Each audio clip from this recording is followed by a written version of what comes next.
안녕하세요. 브라더스 마인드입니다.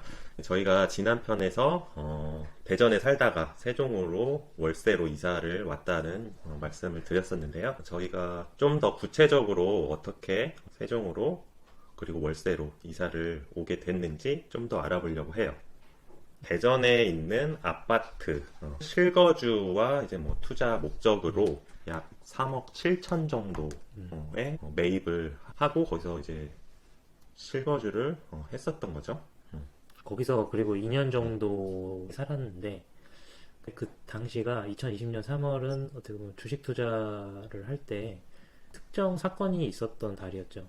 동학개미 운동이라고 해서 주식 투자를 안 했던 사람들조차 주식을 많이 시작하게 된 계기가 됐던 그런 시즌이었는데 엄청난 상승장이었던 거죠. 그래서 저희도 투자를 하고 있었던 상황이었는데 몇 달 지나다 보니까 계속 이제 상승장이 오니까 이제 갑자기 문득 생각이 나는데 실거주를 하면서 깔고 앉는 그 목돈 자체가 너무 아까웠어요. 그래서 고민하다가 이제 동생에게 그 목돈을 빼서 주식에 좀 더 투자를 하는 게 더 낫지 않을까라는 얘기를 나눴었죠. 동생도 동의를 했고 원래 살던 데를 전세를 놓고 우리는 월세에서 사는 게 계산을 해보니까 더 이득이더라고요. 그래서 이사를 결정을 하게 됐었어요.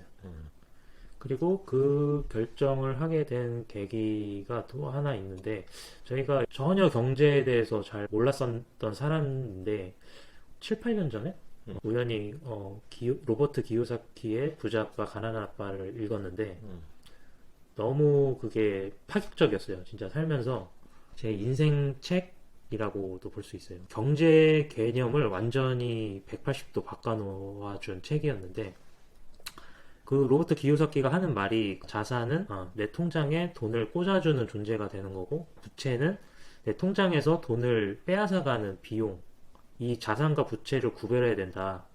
부자가 되기 위해서는 자산과 부채를 구별해야 된다고 얘기를 해요. 거기서 이제 실거주 주택, 자기가 살고 있는 실거주 주택도 부채라고 얘기를 해요.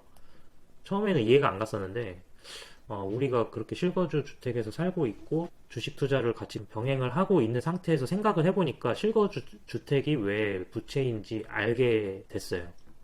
저희는 대출을 안 끼고 샀죠. 동생이랑 같이 보태서 샀으니까. 근데 보통은 일반적으로 이제 대출을 끼고 집을 사는 거거든요. 월마다 내야 되는 대출 이자와 원금 상환이 이제 월급에서 이제 매달 나가고 그 다음에 그 보유세 또 월급에서 또 나가게 되는 거죠. 어떻게 보면은 이 차익이 실현되기 전까지는 계속 비용인 거예요. 그래서 보다 이 돈을 놀고 있게 하면 안 되겠구나라고 생각을 해서 결정을 하게 된 거죠.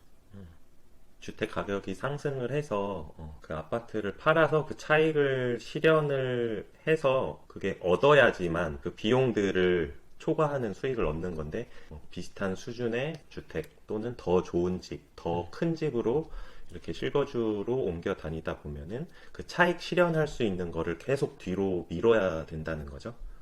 그러면 그 기간 동안은 계속 비용이 발생을 하는 거고 심하면 그 차익 실현이 나중에 뭐 은퇴할 때 정도까지 많이 뒤로 미뤄질 수도 있는 거죠.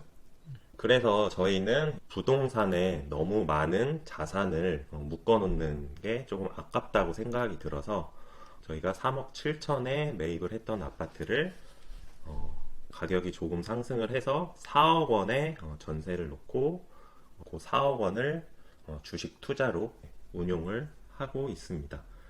그리고 전세를 놓고 지금 세종에 월세로 이사를 온 거죠. 월세가 얼마지? 내가? 너무 비싸서 까먹었어? 현재 살고 있는 집이 보증금 2천에 월세가 80이에요. 전에 집에 전세 4억을 보증금을 까고 나머지를 굴려도 월세를 충당을 하고도 돈이 남는 거죠.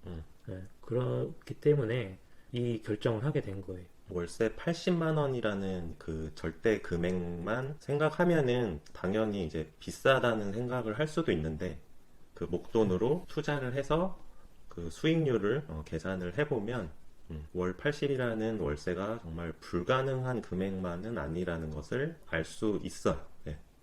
실거주를 하면서 목돈을 깔고 앉아 있으면 내 집에서 살고 있으니까 안정적이지 않냐라고 생각할 수 있지만 투자 부분에서 생각을 해보면 집값이 엄청나게 많이 오르면 다행인데 그렇지 못한 경우, 그러니까 뭐 10년이 지나고 20년이 지나도 그 집값이 생각보다 별로 안 올랐을 때 거기서 날아가는 기회비용?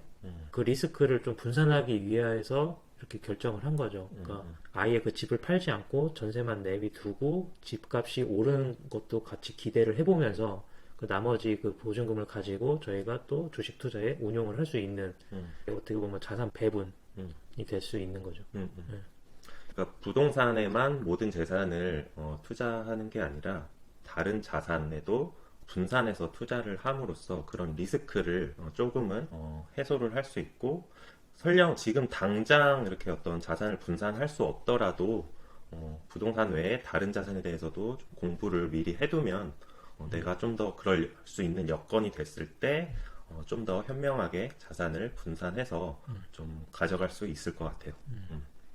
그렇죠. 그러면 보다 조금 더 안정적으로 미래를 설계할 수 있다고 저희는 생각해서 이런 결정을 했습니다. 네. 그래서 오늘은 저희가 왜 세종으로 이렇게 월세로 이사를 오게 됐는지 얘기를 나눠봤고요. 어떻게 살아가는지, 어떤 생각을 갖고 있는지 또 전해드리겠습니다. 그럼 다음에 또 만나요. 안녕.